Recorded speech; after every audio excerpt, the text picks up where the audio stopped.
नमस्ते। चलिए आज भारत के एक ऐसे अनोखे और पवित्र स्थल की बात करते हैं, एक ऐसी जगह जो रहस्यों और आस्था से भरी हुई है। हम बात कर रहे हैं त्र्यंबकेश्वर की।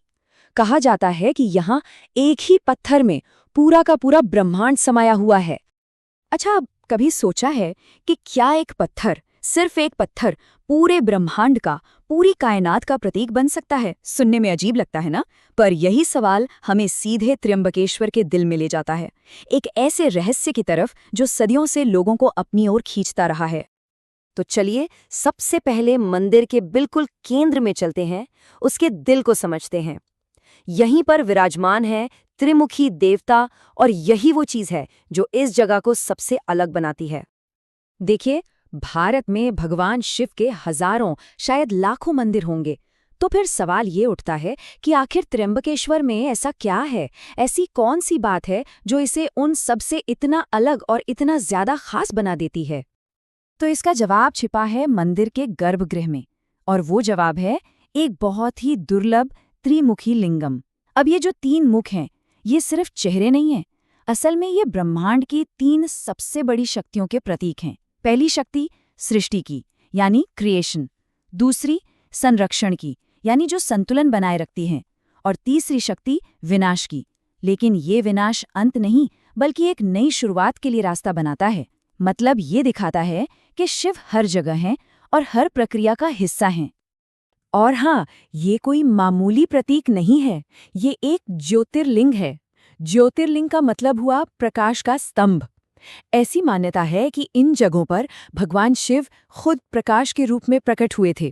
अब सोचिए, पूरी दुनिया में ऐसे सिर्फ 12 ही स्थान हैं, और त्र्यंबकेश्वर उनमें से एक है।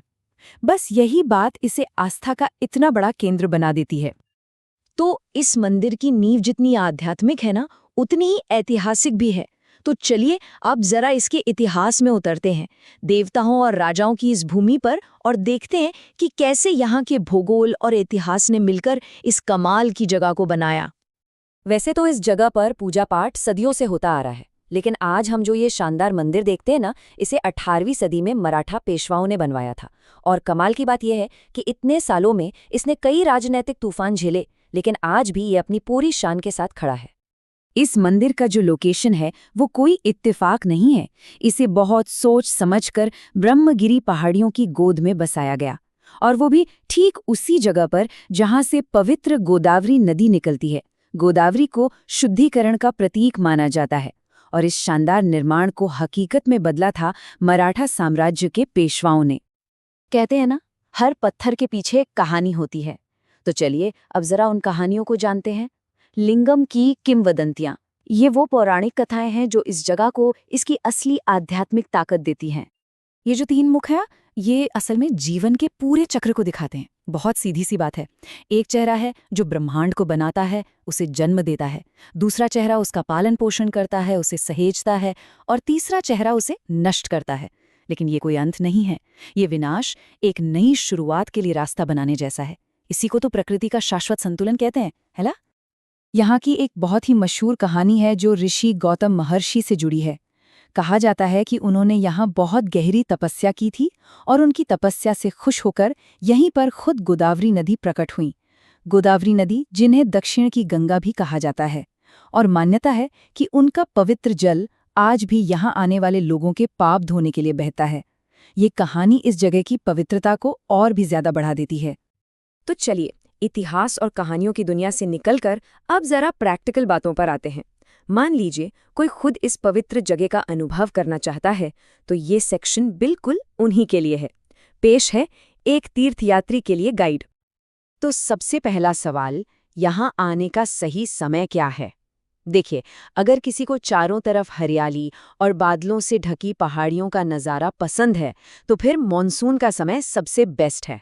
पर अगर किसी को शांत और ठंडे मौसम में घूमना अच्छा लगता है, तो उनके लिए नवंबर से फरवरी के महीने एकदम परफेक्ट हैं। और जब वहां पहुंचे तो कुछ चीजें हैं जो बिल्कुल मिस नहीं करनी चाहिए। गर्भगृह में त्रिमुखी ज्योतिर्लिंग के दर्शन, वो तो खैर सबसे अहम है ही, लेकिन गंगा कुंड तक जरूर जाना चाहिए, जहां से गोदावरी की पहली धारा निकलती है। और हाँ, अगर थोड़ी हिम्मत और ट्रैकिंग का शौक है तो ब्रह्मगिरी पहाड़ी की चढ़ाई कर लीजिए। वहां से जो नज़ारे दिखते हैं ना, वो जिंदगी भर याद रहेंगे।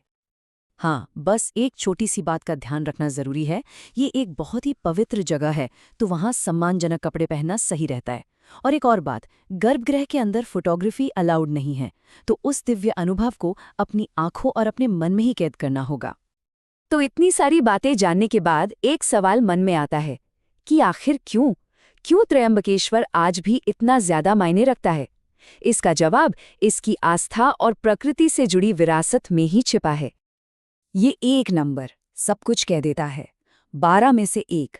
पूरी दुनिया में सिर्फ 12 ज्योतिर्लिंग हैं, और उनमें से एक होना, बस यही एक बात त्र्यंबकेश्वर को सबसे पवित्र तीर्थों में से एक बना देती है, जो हर साल लाखों लोगों को यहाँ खींच लाती है। तो मतलब साफ है, त्र्यंबकेश्वर की विरासत सिर्फ एक पत्थर का मंदिर नहीं है। ये तो लाखों लोगों की आस्था का एक मजबूत केंद्र है। ये मराठा वास्तुकला का एक जीता जागता सबूत है। ये एक पवित्र नदी का जन्मस्थान है, और जब यहाँ त्योहार होते हैं तो ये संस्कृति का एक धड़कता हुआ दिल बन जाता है। और आखिर में एक सवाल के साथ बात खत्म होती है। आज की इस तेज रफ्तार भागती दौड़ती दुनिया में त्र्यंबकेश्वर जैसी प्राचीन जगहों की आखिर क्या भूमिका है? क्या ये सिर्फ पुरानी इमारतें हैं, या फिर ये हमारे इतिहास, हमारी प्रकृति और इस पूरे ब्रह्मांड से दोबारा जुड़ने का एक जरिया है? इस पर सोचिएगा जरूर।